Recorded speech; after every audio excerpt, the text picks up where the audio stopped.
Today we will start with disaccharides in carbohydrate chapter. In carbohydrates we have already done monosaccharides. In monosaccharides we have done glucose and fructose, and then the second type is oligosaccharides. Oligosaccharides means in which carbohydrates on hydrolysis gives 2 to 10 monosaccharides. So if they give 2 monosaccharides, then they are called disaccharides. So we are doing oligosaccharides. In oligosaccharides we are concerned only with disaccharides, that is carbohydrates which on hydrolysis gives 2 monosaccharide units, and in this we will do sucrose, maltose and lactose. So in general, disaccharides are oligosaccharides in which 2 monosaccharide units are formed in disaccharides, and that units are covalently bonded by glycosidic bonds. In the disaccharides, glycosidic bonds are present, and in this, as we already know, we will be doing maltose, lactose and sucrose in detail. In detail, we will be doing only the main features and their structures. In structures, which carbon is joined to which carbon. So if in this one monosaccharide unit is linked to another unit, but by which groups? That is by hydroxyl groups. Hydroxyl group of first unit is linked to hydroxyl group of second unit. So maybe C1, C2, C3, C4 or C6 means OH groups present on these carbons of another monosaccharide to form 1-to-1, 1-to-2, 1-to-3, 1-to-4 and 1-to-6 linked disaccharides. One number indicates the carbons of first unit and second unit which are going to form glycosidic linkage. And thus in each molecule one anomeric carbon is present. Anomeric carbon is involved in if glycosidic linkage, then it will not be able to reduce, and if anomeric carbon of monosaccharides are involved in glycosidic linkage, then it will be a non-reducing disaccharide. That is, if it is not involved in glycosidic linkage, then it will be a reducing disaccharide. If it is involved in monosaccharide unit, then it will be a non-reducing disaccharide unit. So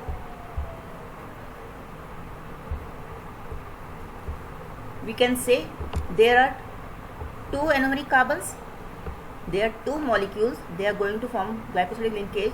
So there are 2 anomeric carbons. If one anomeric carbon is only involved, in glycosidic linkage, it means one is left, so it is a reducing disaccharide. If both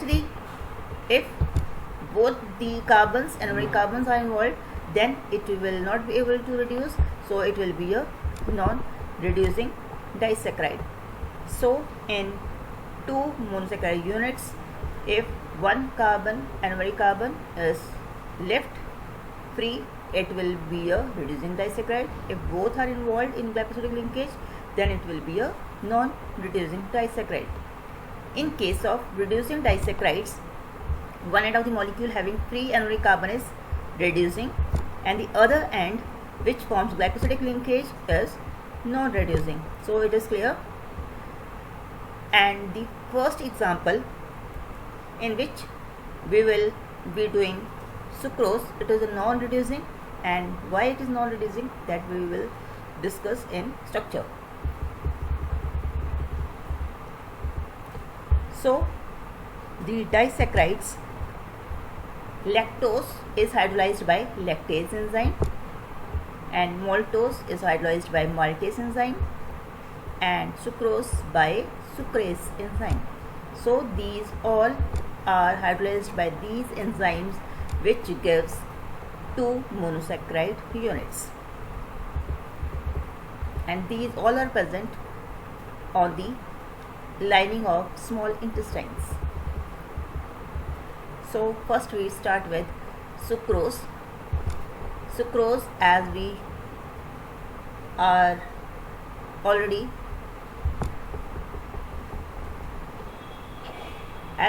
know, sucrose is familiar. It is a table sugar, and it is the most abundant disaccharide, and we are using it in kitchen also. So it is a table sugar, and it is found in fruits, sugarcane, sugar beets. In sugarcane it is around 15 to 20%. In sugar beets it is around 10 to 17%, and when it is heated, solid residue is formed, which is called caramel. And if sucrose is hydrolyzed in the presence of acid, then we get glucose and fructose. If hydrolysis of sucrose is done in the presence of acid, we get glucose and fructose, and this process is also called inversion of sugar, and the mixture formed is called invert sugar. Why it is called invert sugar is, sugar is dextrorotatory. Dextrorotatory means it can rotate the plane of plane polarized light towards right. So right, and to extent of 66.5 degree, that is in the right direction to about 66.5 degree. But on hydrolysis, glucose and fructose are formed. Glucose is dextrorotatory, and it rotates the plane of plane polarized light by 52.5 degree. But fructose is levorotatory. Levorotatory means it rotates the plane polarized light towards left, that is to the opposite direction to that of sucrose and glucose, and that is by minus 92 degree, which is greater than this, and if we subtract this, it again comes in minus 19 point something. So it remains levorotatory. So this mixture remains levorotatory, and this mixture rotates the plane polarized light towards left. So it is opposite of sucrose. So it is called invert sugar, and process called inversion of sugar, because the specific rotation of the starting reactant is inverted. Is first is dextrorotatory, but mixture becomes a levorotatory. So this is important. What is inversion of sugar? Which disaccharide is called invert sugar, and it is sweeter than sucrose because fructose is sweeter. And sugar is found in honey, is also found in jams, jellies, which is prepared from acid containing fruits. And in this we will see in its structure, that is, first glucose unit is alpha, it is alpha D glucose, and it is linked through first carbon, and second unit, that is D fructose, is linked by second carbon. So it is alpha 1,2 glycosidic linkage. Sucrose forms alpha 1,2 glycosidic bond, and in this the anomeric carbon of glucose C1 and of fructose C2, both are anomeric carbons, are involved in linkage, therefore it is non-reducing disaccharide. So sucrose is an example of non-reducing disaccharide, because in this both the anomeric carbons both the anomeric carbons are involved in glycosidic linkage. With this we can see in the structure. This is structure. In this first unit is alpha D glucose unit and second is beta D fructose unit. It is alpha because in this carbon is first carbon in this OH group is present on the lower side, therefore it is forming bond through lower side. So this is alpha, and second unit is beta because in this OH group is present on the upper side and they are forming bond. So OH group of this alpha D glucose unit and beta D fructose unit both form bond by losing water, and this COC bond is called glycosidic bond or glycosidic linkage. In this first unit involves alpha unit and second unit is beta unit, so it is alpha beta. First unit involves first carbon, second unit involves second carbon, so it is alpha beta 1 2 glycosidic bond. And this structure is important. These three disaccharides all have similar structures, that is only 2 units. So the structures of these three disaccharides are very important, and these can be directly asked, and by which enzyme they can be hydrolyzed can be asked. So next is maltose. In maltose, it consists of 2 glucose units. It is made up of 2 glucose units. First sucrose was of glucose plus fructose, but in this both units are glucose units, and they are linked through C1 of first unit and C4 of other unit. This we can see in this. These 2 units are present. First is alpha D glucose and second is beta D glucose. First is alpha because OH group is on lower side, and second is beta because OH on upper side. So these 2 units lose water, and now in this is C1 and this is C4. 1 2 3 4. This is carbon 4. These both carbons form bond that lose water, and they form COC bond. So it is glycosidic linkage between first carbon of first unit, fourth carbon of second unit. So it is alpha first 4 of glucose unit. So or we can say alpha 1,4 glycosidic linkage. So in this anomeric carbon, of first unit is involved in glycosidic linkage, but anomeric carbon of second unit, this is anomeric carbon, this is not involved in bonding, so it is a reducing sugar. Because in this second unit is not involved in